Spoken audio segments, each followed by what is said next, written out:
There they are, ladies and gentlemen, the stare down and a few words exchanged. Davis's corner. So you have Coach Calvin, and Coach Calvin is the head trainer, and you have Coach Kenny, who really specializes on preparing game plans specifically for opponents. I haven't seen. You're gonna see Saturday, bro. Saturday Even night. the little clips on the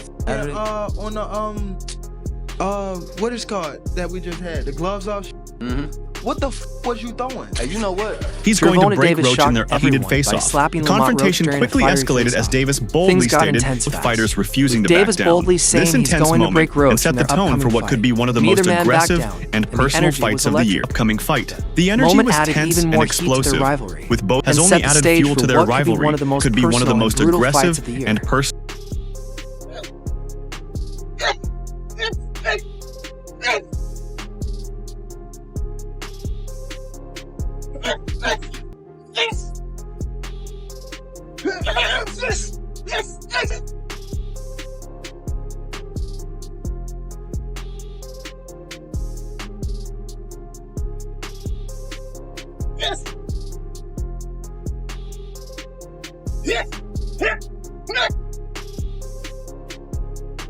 The gym. Gervonta Davis has entered a new zone of mental and dynamics have changed. Unlike that, he's sharpening his weapons with silent intensity and physical dedication, guided once again by trusted coach. This time, however, their previous present DC contingent fewer outside influences and tighter information secured off to Davis's. The camp has cut on his corner, and eyes are in scale and stakes. Redemption, Davis's preparation, where the Washington camp is more tight, no risk of strategy leads approach. That's no loft distractions and place locked on operation than their initial. He's 100% correct.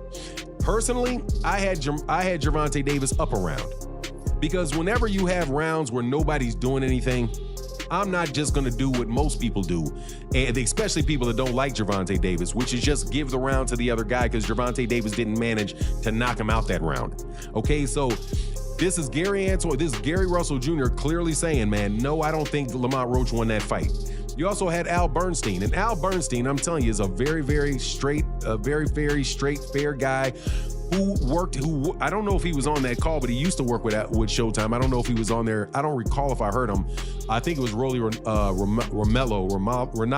that was calling it. But Al Bernstein, who was a very, very objective person, said, hey, look, no, sorry to break it to you, but Gervonta Davis won that fight. Yeah, Lamont Roach put up a really good fight, but Lamont Roach was not dynamic. He did not do anything to really separate himself from Gervonta Davis. He just kept it equal. He just tried to keep it even the entire fight. And that's not enough, again, to take the belt from the champion. Now, I do want to say that the people that thought that Lamont Roach won, I don't have any problem with that. I really don't have a problem with it at all. I personally, again, had a point for Gervonta Davis, but I can see how those swing rounds really could go, depending on who's looking at it, really could go different ways, right? Between Gervonta Davis and Lamont Roach has 150,000 pay-per-view units, well, their rivalry and the public's craving for how tense and unpredictable that they're eager to see whether Davis can reclaim control or once again numbers confirm what expected. This rematch is more than a sequel, but central figures in the sport's ongoing narrative generated immense commercial sale of one. This level of anticipation resolution. Fans remember first fight was, and if Roach will rise to the moment. The analysts, it's a headlining event. Such figures also signaled. Tank out here selling under 150,000 pay-per-views, you kidding me? Oh man, Face of Boxing, yeah, turn that shit off. Yeah, we shutting that shit down every single time. Does Shakur really want to fight Tank? I think Shakur can sell a bit more with somebody else, especially in Saudi. I feel like they can find him a dancing partner that'll do a little bit better than 150,000. Okay, I get it. This is why PBC delayed this fight for what, 5 months? I ain't want to pay this motherfucker because y'all know he can't sell. I mean, this should have been evident. If you do the math, Tank has never been that great of a pay-per-view draw. He sold over 300K twice now in his career. He sold over 300K with Ryan Garcia. That's obvious. Ryan's the bigger star. And then he sold over 300 with Martin. He sold about 325. But when we put it in perspective, that Frank Martin fight was a comeback fight after a year layoff, so it was always going to sell. Every comeback fight's going to sell. It was one of the first pay-per-views on Amazon's new PBC deal, so they were really trying to push it. And then he had David Benavidez as the co-main event with Gary Russell and Alberto Puello under them. You take away all those factors, that this wasn't a comeback fight. David Benavidez isn't the co-main event, and Amazon has now been in the game for over a year. It makes sense it only sold 150. I know there's gonna be a couple of you guys in the comments. No, it sold 500K. Don't be so gullible. They didn't sell 500K. I don't know if Tank's a top. Well, I know for a fact he's not a top 5 draw in the sport of boxing anymore. Well. He's not selling pay-per-views. Bivol better be up just triple him. Well, Jerry, their pay-per-views are cheaper. Don't matter. All that matters is who has more odds watching them, and Bivol and Better BF do. Tank does not. Davis's team has chosen a smarter. Reviewing footage from the first fight revealed that confidence dipped. Now, with that knowledge, the team has retooled specific elements like attack angles that allowed Roach to find success. It's not about creating a new fighter. It's about perfecting the calculated aggression. As his foundation decides route, adjustment over overhaul. Timing was off, and mid-round spacing, focusing on closing the gap, they've identified where caution. This revision makes condition stays intact, but he got a good chin. Oh, he got a good chin. If you got a good chin, okay, let's go ahead. Let's touch this. The chin ain't the only thing that can get you out of there. There's other things you can do and then go back to the chin. I won't go into details, but I look at shit different from a lot of people, man. You know what I'm saying? You got a fighter that listen, he's gonna be a hell of a fighter if he listens to what I tell him, you know? All fighters don't listen because some missions you put them on, you gotta walk through hell to get it done.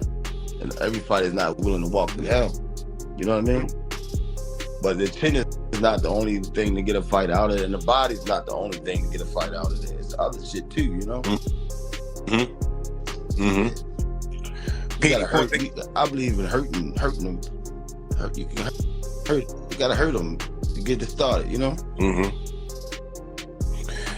PD, thank you for the $2. People were surprised by Roach and Tank. What do you think the biggest surprise was in the fight? It wasn't a surprise because we know Roach. It wasn't a surprise. Roach can fight. A lot of people think because a person is not popular, they don't exist. There's fighters out there that can rumble. They just got to get the opportunity, you know? As a knockdown in their first bout, may not suggesting that the slip was caused by an X that affected Davis. If true, this transforms what looked like into an unfortunate and avoid Davis's skill and toughness, making sure nothing as minor can derail performance or vulnerability. Possibly from his vision during the fight significantly. It trends like a flaw in endurance or technician. It also adds as product residue in a high state. Everybody really think Tank go take the L. I've been seeing it. They said it's over. They think that this time Lamont go in more confident, knowing that basically he can, really take it to Tank. Yeah, I want him to go in there confident. He's very skilled. Go in there confident because you gonna go up against a different Tank. Like I told y'all in previous videos, he go in there confident, thinking he could walk Tank down.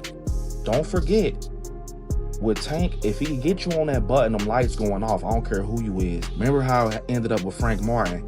So yeah, don't go in there thinking that you going against like somebody that, like Ryan Garcia, somebody that's gonna fold. You're going against Gervonta Tank Davis. And I think that confidence is what's gonna get Lamont dropped. Because one thing I will say, with Tank, that wasn't your best fight against Lamont, bro.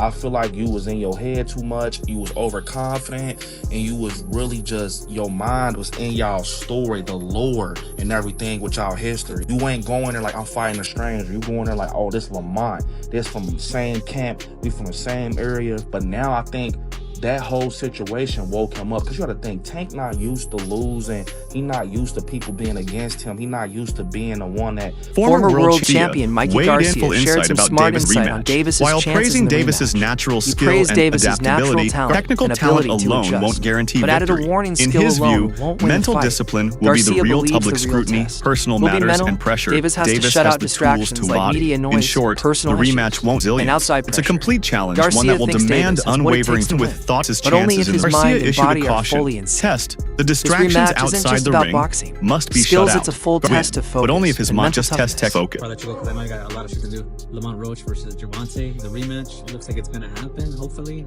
I'd like to see it. I think Tank wins in the rematch. Why? I think he'll make the right adjustments and he won't take too long to fight. He kind of gave a lot of the round away sometimes. I think he'll be more active and then he'll win.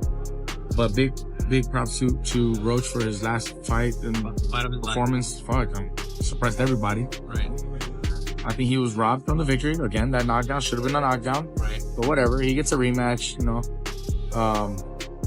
And maybe they get a third fight, you know, after that. Who knows? Maybe it turns the market back out. Maybe it turns out to be another great fucking matchup, and they say, you know what, let's run it back. Right. And maybe that controversy from the first fight actually helps Roach fucking get 3 fights out of it instead of just the one, or, you know, you never know. So, hey, things happen for a reason, and I think he did really well in his first one.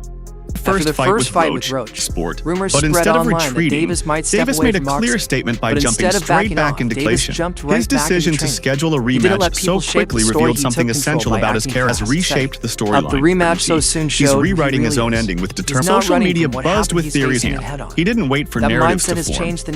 He's not running from the past, but charging at it. Davis isn't fading into uncertainty. I just want to know, when is the rematch going to happen at this point? Because I'm not going to lie, for it to be a whole month later and y'all still arguing over who actually won, is just really like, okay, yeah, run it back, because we got to go ahead and settle this, squabble this up. I'm not gonna lie, I'm not gonna say neither fighter in here is shitty, okay? Because after the fight I seen on March 1st, yeah, they both was tagging shit, both getting up with each other, okay? I feel like this is the perfect match. If anybody's gonna do a rematch, you need to be there on, period. And Gervonta was stinging him. I'm not gonna lie, he was stinging him. Great fight for him.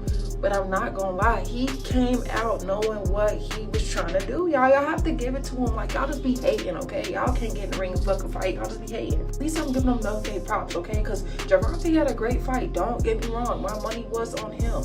But I think what messed him up was the fact that when he came out, y'all know he usually be 2 steps ahead. He was 3 steps ahead. I feel like he already had Tank figured out. And he definitely was not expecting that. And him, on the other hand, I think he came in really having something to prove. I'm not gonna lie, y'all. Like, it was a really good fight, and I feel like this is how I see it.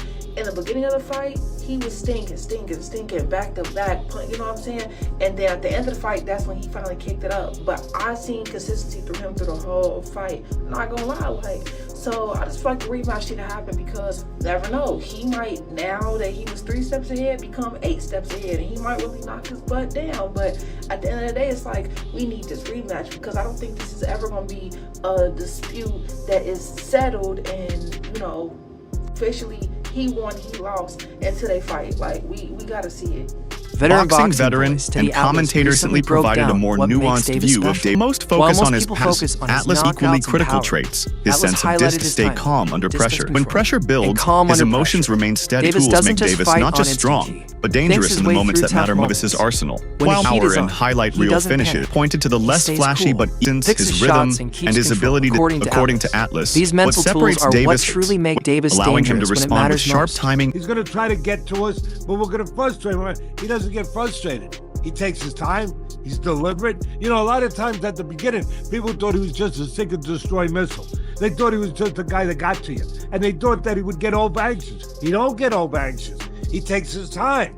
He slowly closes those gaps. You know, inch by inch, step by step. And then he gets to you. His voice to the discussion, focusing on a key mismatch between the physical difference between While Roach has excellent techniques, that the sheer physicality of Davis presents a challenge Roach may not be able to overcome. Davis, especially if the fight becomes gritty and close-quartered. Smith's take suggests that some precision alone, but with pressure, power in the 2 fight peak and ring IQ. Smith believes strength, reach, and body control. Sometimes fights aren't won with. And lastly, Stephen, a last name I of course want to throw your way is Gervonta Davis. I know you believe in his skills. Yes, I do. Yes, I do. What do you think of his fight with Roach? Oh, sorry, go ahead. I think Roach is too small. I think Roach is too small. And that's my issue. I'm not questioning the skill set or anything like that. But it was similar to Frank Martin. You know what I mean? This guy comes in there and you got 18 fights. And I remember watching that pre-fight press conference when he was annoying Gervonta Davis so much and he cussed by accident. Excuse me. He cussed by accident. He was like, "Oh, you know, making this up. He hurt me in sparring," and you know, and I knew Gervonta was gonna come for him, and sure enough, that's what he did. Walked right towards him from round 1 on. But you know, I remember what he said, and it really, really struck me. Gervonta's a smart dude, bro, and he said you really, really should have waited You don't have enough experience. You really, really should have waited and took your time before you came to me. And that's what Gervonta Davis told him. And he was right. Latest training camp, Davis presents more than just fired revenge. up like never it's before. A battle to reaffirm his standing and every doubt into fuel. Doubling each workout. Every the goal isn't just to win, it's to dominate, to show that the slip is not a sign of decline. Davis is a fighter with something to prove, and that makes him more. Davis is operating with a chip on his shoulder. The rematch represents he's channeling every critique and down on strength, speed, and stamina. Each sparring session is being approached with the first bout with preparing like a dangerous than ever. Like, got to step back from the situation. That's why I think he's being hushed right now, because when he come this time, it ain't no talking. And that's why I think it's scary, because we never see Tank in that mode where he don't say a word. I think this gonna be a different Tank. And what's crazy is Tank used to be like that in the beginning, like when he was with Floyd. Like, I'm talking about Tank with the fade, with the waves, bro. He ain't used to be on that showboat and stuff until he got, like, you know, a little bit more in the boxing, you know, thing. Of course, once you with Floyd, you gonna start being flashy and doing backflips off the ring. But in his beginning stages, dude wasn't playing. He was dropping I think that's what he about to go to, bro. And we know that people like, man, did he take Calvin off his team? Nah, like he said, Calvin, his boy. I think he's just rocking with somebody else right now to get him some sharper skills, you know, to change up his skill and what people know him by. I'm not gonna lie, y'all. I think Tank go take it to the mind. And that's not me being biased. I think we ain't ever seen Tank like this before. To raise his game even more, Davis brought in trainer Kenny Ellis, known for his disciplined methods and tactical insight. Ellis doesn't allow even further. Davis has enlisted the help of every correction immediate, intense, and designed to his watch. Davis is refining the smallest details. Footwork, strategic sharpening everything. Ellis will be in the corner on fight night. Counters, with him in place, Davis's corner becomes not just his sessions are structured to expose weaknesses before opponents can. Under guard transitions, counter timing. This isn't just physical work, it's ready to make split-second adjustments. Supportive. One of the best trainers in boxing, second guy in the corner. Is responsible for a lot of the real tactical decisions and tactical analysis that goes on in Gervonta Davis's corner. So you have Coach Calvin, and Coach Calvin is the head trainer, and you have Coach Kenny, who really specializes on preparing game plans specifically for opponents. So to have him talk about what's going on with Lamont Roach, I thought was interesting and insightful, because what he said was that, one, he's not falling for the okie doke. When Mill City asked him, hey, what do you think about the fact that, you know, that Lamont Roach was seen at a basketball game chugging a beer? And I would have added to the question that you see Lamont Roach out giving a bunch of interviews, doing the interview circuit, right? Kind of being a little bit out of character leading into the rematch. Do you think, and this is what Mill City asked, do you think that is something you guys are taking in consideration in preparation for the fight? And what Kenny Ellis said was, look, man, we're not falling for the banana in the tailpipe.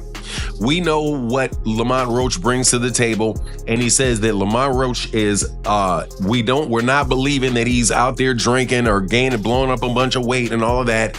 You know, he says what most people say, hey, we're going to prepare for the best version of Lamont Roach that is going to, that'll come for us. But the way that he saw the fight coming out was he said he sees it like the fight before, a lot of really crisp shots landing,